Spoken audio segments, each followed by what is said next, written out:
ప్రభువు సర్వకాలం విడనాడడు. ఆయన బాధపెట్టినను తన కృపా సమృద్ధిని బట్టి జాలిపడును. ఆయన మనల్ని శాశ్వతంగా విడిచిపెట్టడు. ఆయన మనల్ని కావాలని బాధ పెట్టడు. మనకు కలిగే శ్రమలు వెనుక, కష్టాలు వెనుక మనల్ని మార్చాలనే ఉద్దేశం దాగి ఉంటుంది.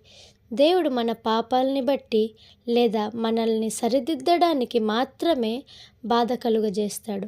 కానీ మళ్ళీ వెంటనే తన కృపతో, తన ప్రేమతో మనపై జాలి చూపిస్తాడు. ఈరోజు నువ్వు కూడా దేవుడు నన్ను మర్చిపోయాడు, విడిచిపెట్టాడని అనుకుంటున్నావేమో. అయితే ఒక్కసారి నువ్వు పరీక్షించుకో. నువ్వు ఏదైతే తప్పులు చేస్తున్నావో, ఏదైతే పాపంలో ఉన్నావో దాన్ని సరిదిద్దడానికే ఆ కష్టాన్ని దేవుడు నీ లైఫ్లోనికి అనుమతించాడు. ఒక్కసారి పరీక్షించుకో.